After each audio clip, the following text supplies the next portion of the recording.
औसत चाल, औसत वेग, है ना, इन सब चीज़ों की जानकारी करने के बाद अब पहुंचते हैं त्वरण के ऊपर, यानी एक्सलरेशन के ऊपर। त्वरण क्या होता है, कैसे इसको निकाला जाता है। अब मैं आपको बता दूं कि आपने अभी कहीं ना कहीं विस्थापन और दूरी को जोड़कर देखा होगा। त्वरण निकालने में अब उसका कोई काम नहीं, त्वरण सीधे सीधे बताता है वेग के बारे में, यानी त्वरण और वेग का संबंध होता है, त्वरण के साथ चाल का कोई संबंध नहीं होता।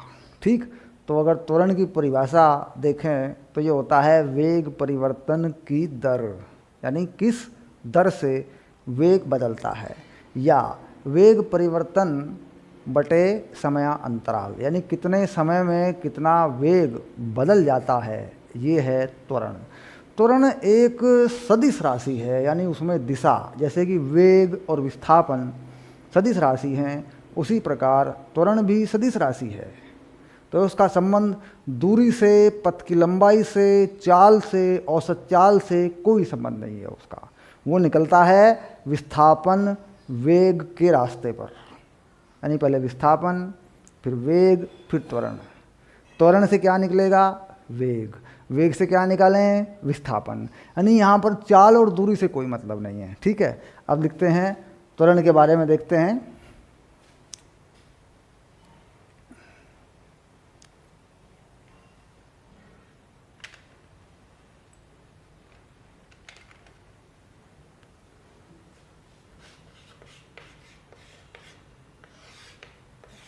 एक्सलरेशन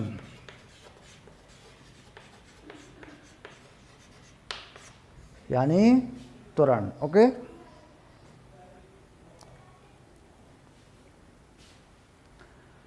परिभाषा, वेग परिवर्तन की दर। तो यानी दो तरह का त्वरण है। अगर त्वरण को देखें, ए क्या है, ये है डेल्टा वी बटे डेल्टा टी, ये है औसत त्वरण।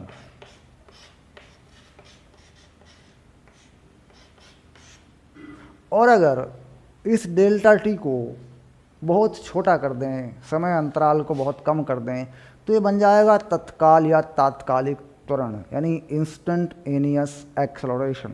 ठीक, यदि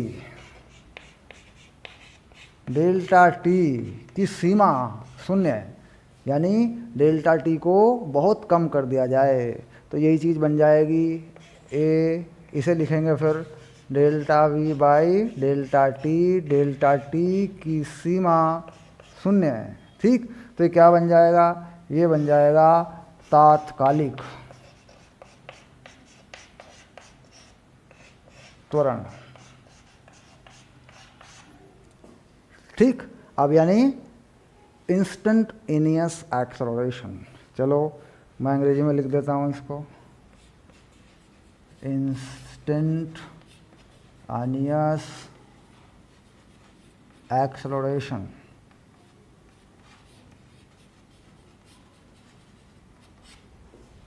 ठीक, यानी इसका मतलब है कि जो ए है वो है d v by d t. D v by d t यानी अवकलन से ये निकलेगा।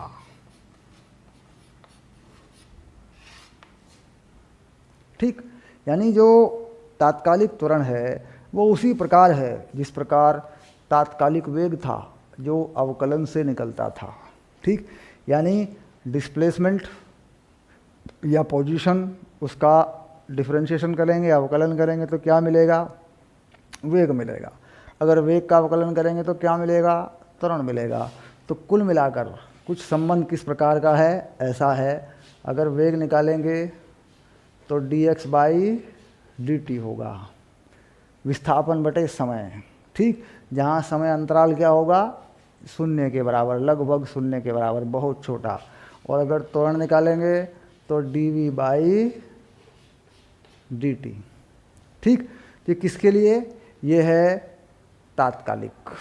और अगर औसत निकालना है तो बस वेग परिवर्तन बटे समयांतराल, यानी कितना वेग परिवर्तित हुआ और कितने समय में हुआ, ये त्वरण है।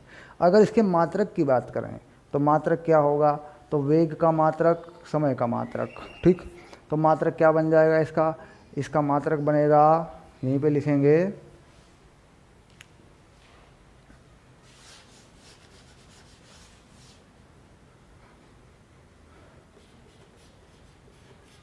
त्वरण का मात्रक क्या होगा, ये होगा मीटर प्रति सेकंड स्क्वायर, यानी ms-2 या m/s का स्क्वायर, मीटर प्रति सेकंड स्क्वायर। ये मात्रक मीटर प्रति सेकंड स्क्वायर क्यों है, क्योंकि वेग है मीटर प्रति सेकंड में और उसके नीचे भी देखिए समय अंतराल है, तो मीटर प्रति सेकंड बटे सेकंड, तो मीटर प्रति सेकंड स्क्वायर। ठीक, अब त्वरण का मतलब कितना वेग बढ़ रहा है एक सेकंड में या कितना घट रहा है एक सेकंड में, ऐसे सोच सकते हैं। ठीक, अब बात आई कि जिस प्रकार विस्थापन के ग्राफ होते हैं, वेग के ग्राफ होते हैं, उन ग्राफों पर त्वरण किस प्रकार देखी जाती है। यानी अगर मान लीजिए वेग का ग्राफ है, कोई वेग और समय के बीच में कोई ग्राफ है, कोई आरेख है, तो त्वरण कैसे देखी जाती है। ठीक,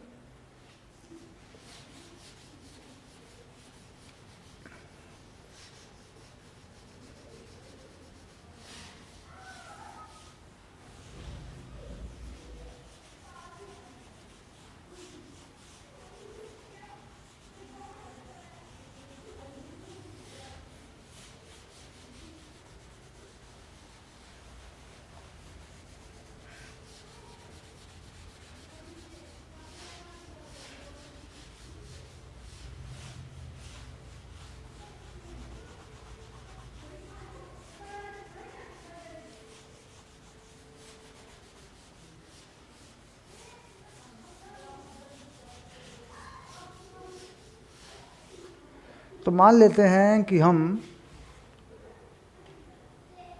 वेग और समय के बीच में कोई ग्राफ बनाते हैं। मान लीजिए इस तरफ है वेग, ये है मीटर प्रति सेकंड में, और ये है समय जो है सेकंड में। ठीक, और यहाँ हम कुछ इस तरीके से एक ग्राफ बना देते हैं, कुछ ऐसा ग्राफ। ठीक, यानी समय के साथ वेग बढ़ रहा है, और यहाँ दो समय ले लेते हैं, एक समय t1 और एक समय यहाँ ले लेते हैं t2। ठीक, तो कहता है समय t1 और समय t2 पर त्वरण की स्थिति के बारे में बताइए, यानी तुलना करिए, बताइए कि समय t1 पर जो त्वरण है वस्तु का वो किस प्रकार का है और t2 पर जो त्वरण है वो किस प्रकार का है। तो देखिए हम इसके लिए क्या करते हैं, हम अगर ऐसा कोई आरेख दिया है, त्वरण की जानकारी चाहते हैं, तो वहाँ पर क्या करते हैं कि उस पर एक छोटा सा परिवर्तन लेते हैं। यहाँ पे ऐसे ये छोटा सा परिवर्तन जो होता है इसे कहते हैं तुम डेल्टा v, और ये जो छोटा सा परिवर्तन समय के अक्ष के समानांतर है, ये छोटा सा परिवर्तन हो गया डेल्टा t। ठीक, तो delta v by delta t, देखिए ये इस त्रिभुज में देखा जाए अगर, तो ये जो कोण है, ये कोण क्या मान लिया जाए, ये कोण मान लिया जाए थीटा। तो इस थीटा के बारे में जानकारी होती है, कौन सा थीटा होता है, ये कहता है ये होता है टेन थीटा। ठीक, तो टेन थीटा क्या होता है, किसी भी समय पे delta v by delta t होता है, जहाँ डेल्टा t लेंगे शून्य, बहुत कम। तो क्या पता चलेगा, तात्कालिक त्वरण के बारे में जानकारी हो जाएगी, यानी छोटा सा डेल्टा v, छोटा सा डेल्टा t। अगर ये एंगल बढ़ता है, यानी अगर ये टेन थीटा बढ़ता है तो त्वरण बढ़ता है। ठीक, अब इसी प्रकार यहाँ का मैं मान लेता हूँ टेन थीटा 1, यानी थीटा 1 एंगल बढ़ता है तो त्वरण बढ़ता है, क्योंकि एंगल बढ़ता है तो टेन थीटा में वैल्यू बढ़ती है, यानी इसे कहते हैं ढलान, किसी भी वक्र का ढलान। ढलान मतलब स्लॉप ऑफ अ कर्व। अब ढलान बढ़ता है, उसका एंगल बढ़ता है, तो इसका मतलब यहाँ पर त्वरण बढ़ता है। तो वेग और समय के ग्राफ पर अगर ग्राफ का ढलान बढ़ता है या उसका एंगल बढ़ता है, समय के अक्ष से बनने वाला एंगल, तो क्या बढ़ता है, उसका त्वरण बढ़ता है। अब अगर यहाँ देखें तो यहाँ देखें इसी चीज़ को, तो देखिए यहाँ छोटा सा त्रिभुज बना लें ऐसे। देखिए एंगल बड़ा है, यहाँ पर जो एंगल है वो कुछ इस तरीके से है, यहाँ पर एंगल है वो इस तरीके से है। ठीक, अगर यहाँ एक छोटी सी स्पर्श रेखा खींच दे या रेखा खींच दे ऐसे, देखिए कोण बड़ा है, यहाँ पर जो कोण है वो ऐसा है, यहाँ पर जो कोण है वो यहाँ से बनेगा थोड़ा बढ़ गया है। कुल मिलाकर जब कोण बढ़ा, ढलान बढ़ा, एंगल बढ़ा, तो इसका मतलब वेग बढ़ती जा रही है। तो वेग बढ़ती जा रही है और तेज़ी से बढ़ती जा रही है, तो इसका मतलब यहाँ का जो θ2 है वो ज़्यादा है, कोण बड़ा है। तो इसका मतलब हो जाएगा कि जो θ2 है वो बड़ा है θ1 से। ठीक, तो यानी T2 पर जो त्वरण है वो बड़ा है, त्वरण T2 पर बड़ा है T1 से। ठीक, तो यानी किसी भी वेग और समय के आरेख पर साधारणतया देखें, सिंपली देखें, अगर वेलोसिटी ऊपर को घूम रही है तो त्वरण बढ़ रहा है, अगर वेलोसिटी सीधी रेखा में चल रही है तो त्वरण कांस्टेंट है, नियत है। अगर वेलोसिटी यूं हो रही है, घूम के आ रही है, मतलब बढ़ रही है लेकिन उसका बढ़ना कम होता जा रहा है, तो त्वरण ऋणात्मक है। यानी 3 तरह का त्वरण, धनात्मक बढ़ता हुआ, नियत कांस्टेंट और घटता हुआ। ठीक, अब तीनों को मैं बना के बता देता हूँ कि 3 तरह का त्वरण ग्राफों पर कैसे दिखाई देता है, वेग और समय के ग्राफ पर कैसे दिखाई देता है। ओके,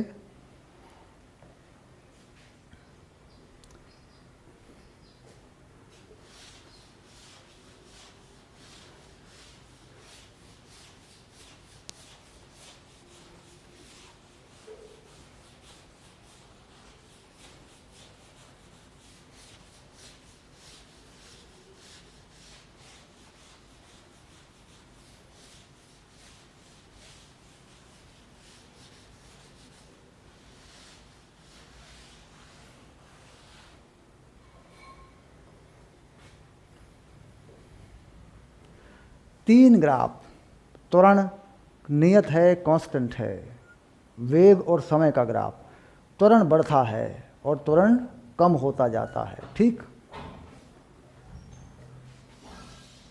तो ये बनाए मैंने 3 ग्राफ।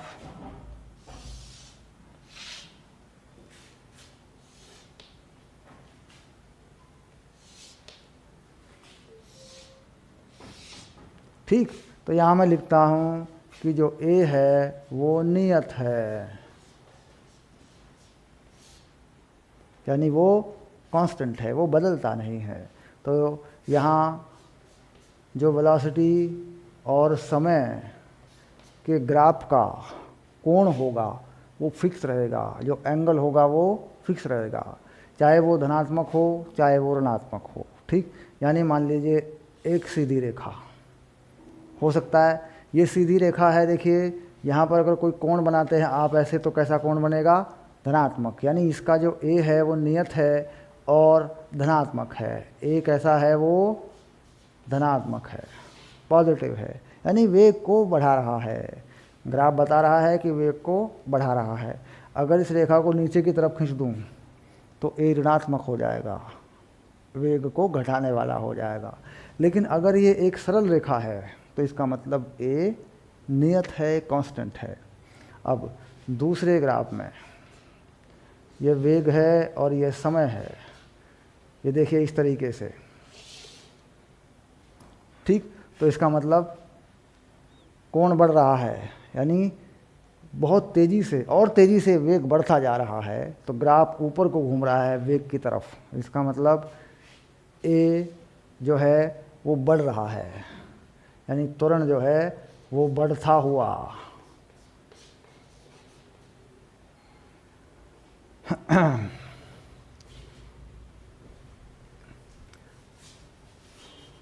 ठीक से लिखते हैं। एक ऐसा है बढ़ता हुआ, है ना, ऐसे लिखेंगे देखो, ठीक। और कोण कैसा है? धनात्मक। तो कैसा है?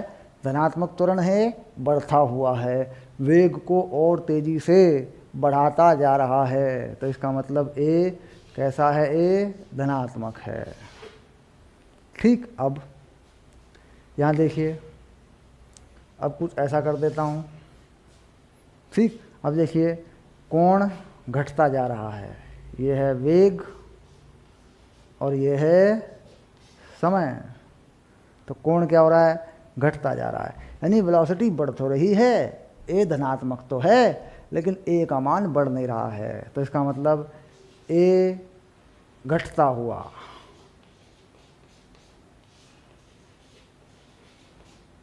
ठीक। लेकिन ए है कैसा? ए है धनात्मक, ऋणात्मक त्वरण नहीं है। ब्रेक नहीं मारे जा रहे हैं, गाड़ी पर ब्रेक नहीं लगाया जा रहा है, वेग बढ़ रहा है, लेकिन वेग के बढ़ने का तरीका कम होता जा रहा है। वेग के बढ़ने की जो दर है वो कम होती जा रही है।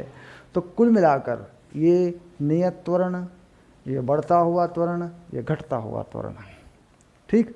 अब अगर ऋणात्मक त्वरण है तो कहता है ये जो कोण बनाते हो यहाँ से, समय और वेग आरेख के बीच में जो कोण बनाते हो, ये कोण ऐसे बनता है समय से वेग की तरफ, तो ये कोण कैसा होता है? धनात्मक होता है। अगर ये रेखा उल्टी खींच दी जाए, यहाँ से ऐसे खींच दें इसको, ये मान लीजिए वेग है और ये समय है, तो कहता है अगर ऐसी रेखा खींच दें तो इसका मतलब देखो कोण बनेगा उल्टी दिशा से, ये बना देखो थीटा कोण, यहाँ से बनेगा। तो ये कैसा है? कहता है ये ए ऋणात्मक है, ये ऋणात्मक त्वरण है। ऋणात्मक त्वरणों में वेग गिरता है समय के बढ़ने के साथ, धनात्मक त्वरण में वेग बढ़ता है समय के बढ़ने के साथ। वेग ज़्यादा तेज़ी से बढ़ता है तो त्वरण बढ़ता हुआ है, ग्राफ ऐसे घूमता है ऊपर की तरफ। वेग बढ़ता है लेकिन धीरे धीरे होता जाता है, वेग की जो बढ़ोतरी है वो धीरे धीरे होती जाती है, वो कम होती जाती है। तो ए होता धनात्मक है लेकिन घटता हुआ, ठीक। तो वेग और समय के ग्राफ पर इस प्रकार त्वरण के बारे में अनुमान लगाया जा सकता है, ठीक।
अब बात करते हैं, सबसे पहली बात है कि जो कांस्टेंट एक्सेलरेशन है, जो नियत त्वरण है, उसको, उस पे जो समीकरण बनते हैं वो कैसे बनते हैं। देखिए, नियत त्वरण और इसे कहेंगे ए, यानी ये है कांस्टेंट एक्सेलरेशन।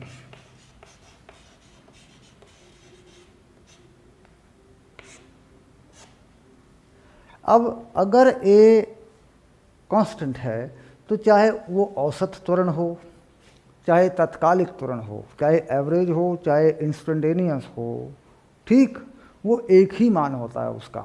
मान लीजिए अगर कोई नियत त्वरण से वेग किसी वस्तु का नियत त्वरण से वेग बदल रहा है तो औसत त्वरण भी वही है और तात्कालिक त्वरण भी वही है।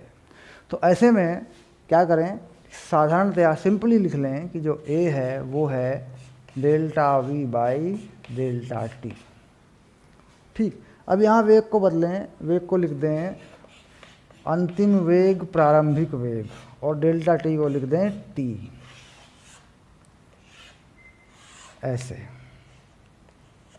ठीक, तो गति का पहला समीकरण नियत त्वरण के अधीन गति है ना, तो क्या बन जाएगा, ये बनेगा v equals to u plus a t.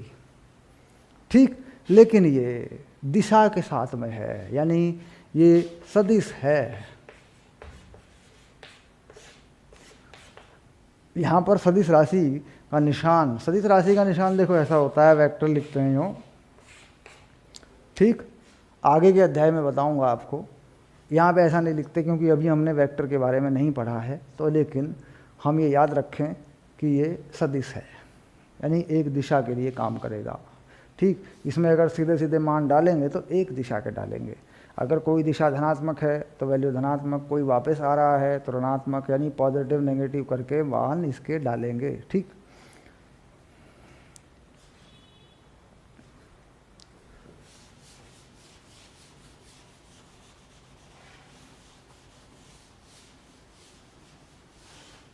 अब अगर इसमें ए का मान धनात्मक है, ठीक, तो वेग बढ़ेगा, और अगर इसमें ए का मान ऋणात्मक है, नेगेटिव है, तो वेग घटेगा। अगर वेग घटता है तो उसमें ए का दूसरा नाम भी लिख देते हैं ए, यदि ए ऋणात्मक है ना,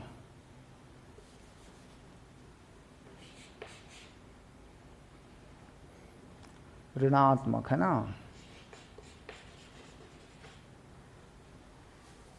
ऋणात्मक है ना, ऐसे तो है ना, तो यहाँ पर इसे इसका नाम बदल देते हैं, इसे कहते हैं मंदम।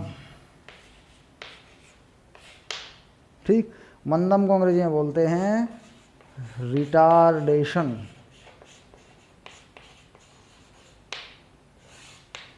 ठीक,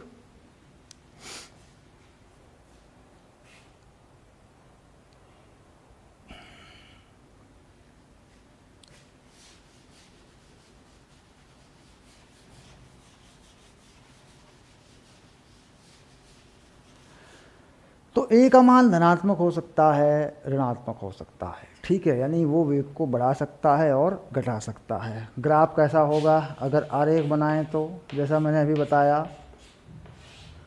अगर बढ़ाने वाला है ना, तो इस तरह का होगा, ये v और ये t, तो ऐसा होगा। ए कैसा है इस ग्राफ में, ए है धनात्मक। ठीक, और अगर घटाने वाला है तो ग्राफ कैसा होगा, यूँ होगा। तो इसमें कैसा है ए, इसमें है ऋणात्मक है ना,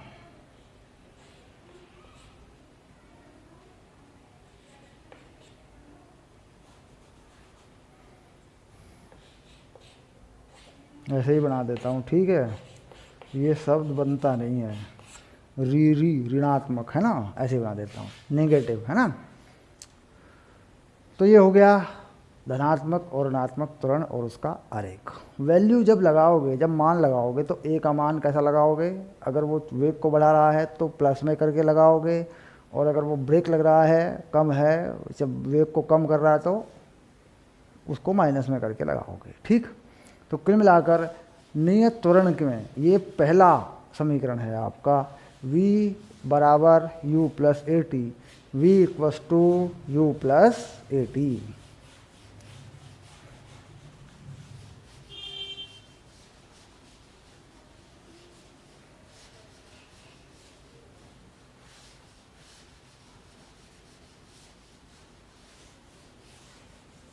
अब इसके बाद विस्थापन की बात करें, त्वरण की बात करें, तो विस्थापन के लिए क्या करेंगे, दूसरा समीकरण बना लेंगे विस्थापन के लिए। ठीक, विस्थापन s है और पहला वेग है u, दूसरा वेग है v, और बटे 2 करेंगे तो ये आ जाएगा औसत वेग, यानी पहला और दूसरा वेग। कैसे देखा, मान लीजिए कोई गति होती है बिंदु A से बिंदु B तक, ठीक, तो यहाँ पर क्या वेग है u, और यहाँ पे क्या वेग है v, ठीक। तो u से v यानी जो औसत वेग बनेगा A से B तक का वो कितना बनेगा, u प्लस वी बाई 2, और जो समय लगेगा यहाँ तक उसे t मान लो, ठीक। तो t आ गया, देखो, ठीक, क्योंकि जो नियत त्वरण है, औसत त्वरण है, उसका मान एक ही जैसा है। तो केवल उसी मामले में नियत त्वरण के लिए केवल ये सूत्र काम कर देता है, औसत वेग गुणा समय। इससे क्या मिलेगा, विस्थापन। तो विस्थापन का समीकरण देखो तुम्हारे सामने बन के आएगा, u, v का मान क्या आया था, u प्लस ए टी, यानी इस v का जो मान है, जो समीकरण है वो क्या था, u प्लस ए टी पहले समीकरण से, और समय से मल्टीप्लाई 2 करें, ठीक। इसको हल करें तो पता लगेगा, देखो विस्थापन क्या आएगा, 2u प्लस ए टी, तो 2ut plus a T square, और दोनों के बटे में 2, ये जो 2 है ये दोनों के बटे में है, ठीक है। तो देखो सिंपल होके आ गया, ut plus half A T square. तो कहता है ये साधारणतया, ठीक, सीधे रास्ते से बिल्कुल ये बन के आ गया दूसरा समीकरण, ठीक। अब बनाते हैं तीसरा समीकरण। अगर समय को हटा दें तो इस दूसरे समीकरण को पकड़ेंगे, इसमें से समय हटा देंगे, ठीक। तो तीसरा समीकरण कैसे बनाते हैं, देखो,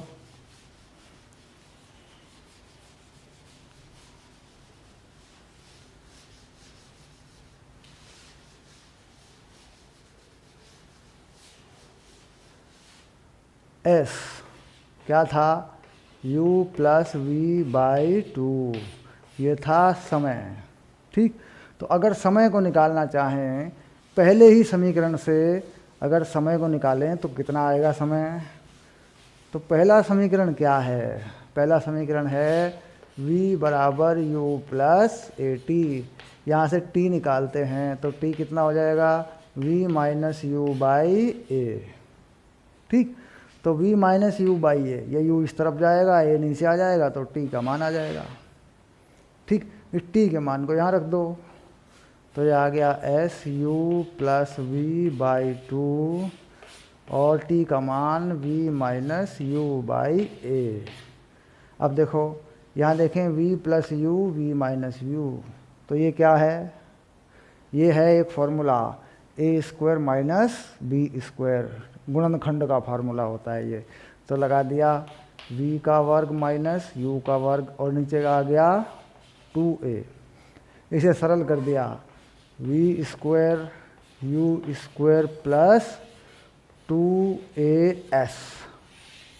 देखो ये बन गया तीसरा समीकरण, यानी 2as। यहाँ करेंगे ब्रज गुणा कर देंगे, क्रॉस मल्टीप्लाई, u को इधर करेंगे, तो देखो ये समीकरण बन के आएगा। तो इस तरीके से अंक गणितीय विधि द्वारा, यानी सरल विधि द्वारा हम गति के तीनों समीकरण प्राप्त कर सकते हैं। ये परीक्षा में आता है कि गति के तीनों समीकरण प्राप्त करिए, नियत त्वरण के लिए, कांस्टेंट एक्सेलरेशन के लिए गति के तीनों समीकरण बना के दिखाइए, ठीक। बन गया। अब आगे बढ़ेंगे, देखो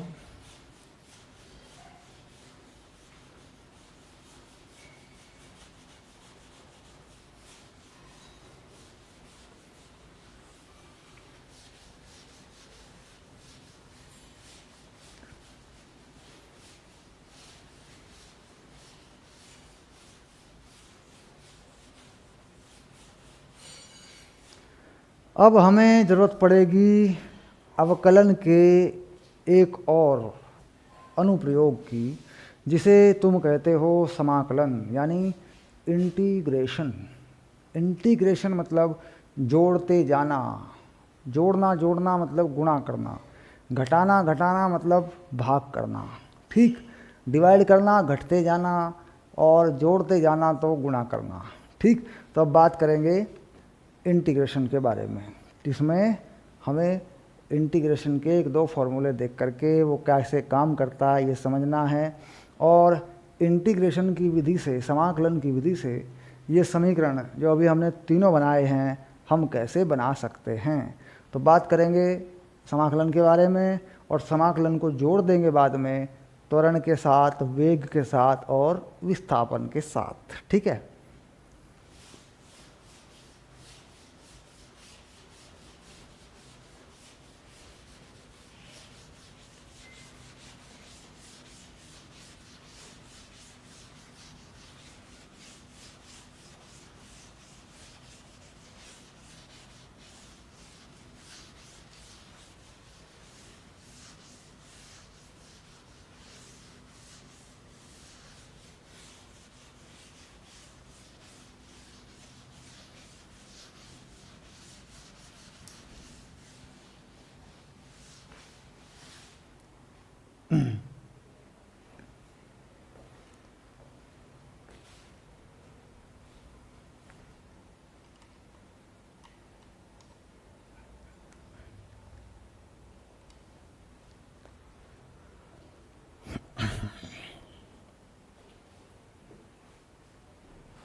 समाकलन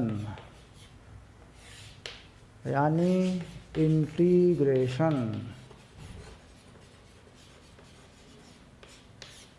ठीक, क्या काम है इंटीग्रेशन का? कहता जी क्षेत्रफल निकालने का इसका काम है।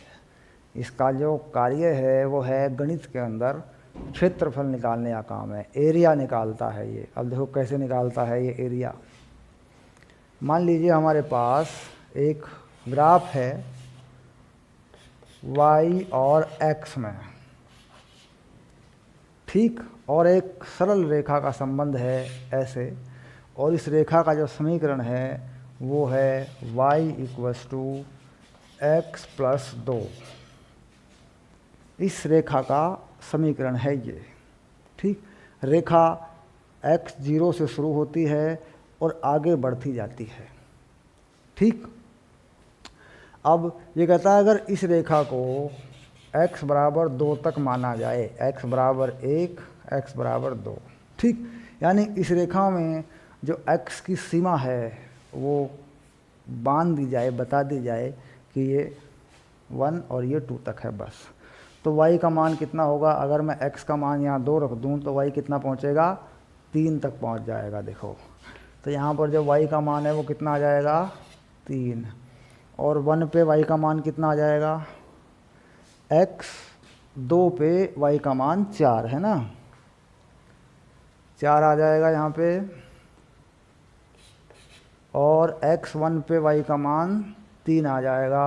थोड़ा इसको कुछ इस तरीके से बनाते हैं, 1 2 3 है ना, ऐसे, ऐसी रेखा है। देखो ऐसी, ये वाली रेखा है ना, ऐसे बना लो।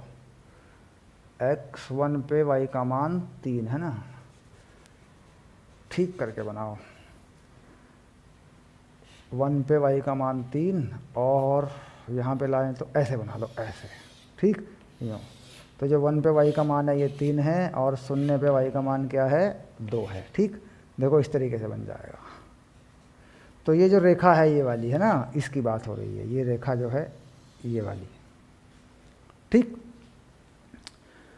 तो इसमें x और y के मान बताए, रेखा का समीकरण बताया, ऐसा बताया। ठीक, सब कुछ कहता है क्षेत्रफल बताइए, इस रेखा के नीचे का क्षेत्रफल बताइए।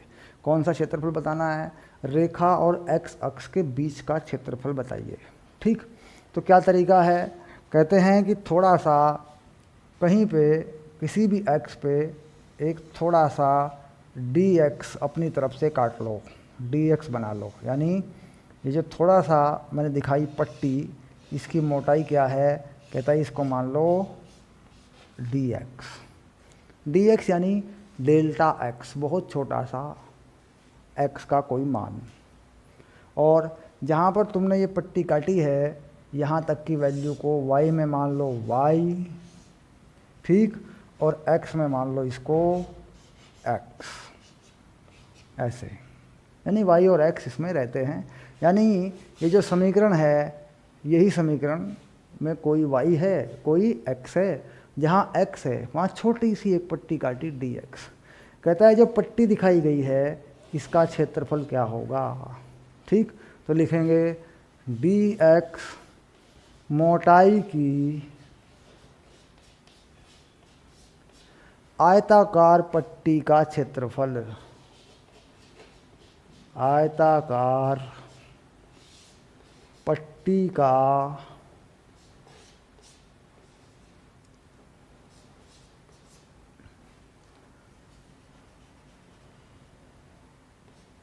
पट्टी है ना, पट्टी का क्षेत्रफल, इसे मान लेंगे क्षेत्रफल यानी एरिया ए। और ये छोटा सा एरिया है, तो छोटे एरिया के लिए क्या लिख सकते हैं, इसको लिख सकते हैं डीए। तो देखो इस आयताकार पट्टी की ये मान ली लंबाई तो कितनी है, y के बराबर, और ये मान ली इसकी चौड़ाई तो कितनी है, dx के बराबर। तो ये हो गया y dx। ठीक, अब जो y का मान है, जो y का मान x पर निर्भर करता है वो ये है, यहाँ लगा दो। तो देखो एरिया यानी क्षेत्रफल बन के आया कितना, x + 2 dx। ठीक, अब चूंकि ये dx और dA लिखे हैं, कहता यही है समाकलन, और इस पे अब हमें लगानी है सीमा यानी लिमिट। ठीक, यानी कहाँ से कहाँ तक। ये कहता है जी मुझे क्षेत्रफल चाहिए 1 से 2 तक, 1 से 2 तक यानी शुरू करना है मुझे x में 1 से और मुझे जाना है 2 तक। ठीक, तो ये क्या है, यह है निम्नतम सीमा, यह है उच्चतम सीमा, lower limit higher limit, lower value higher value. तो इस तरीके से मुझे अगर मैं इसे हल कर लूँ x + 2 dx इंटीग्रेशन को, तो मुझे 1 से 2 तक का पूरा क्षेत्रफल मिलेगा। देखो 1 से 2 तक का पूरा क्षेत्रफल मिलेगा, ये पूरा का पूरा क्षेत्रफल मुझे मिल जाएगा, ये पूरा का पूरा।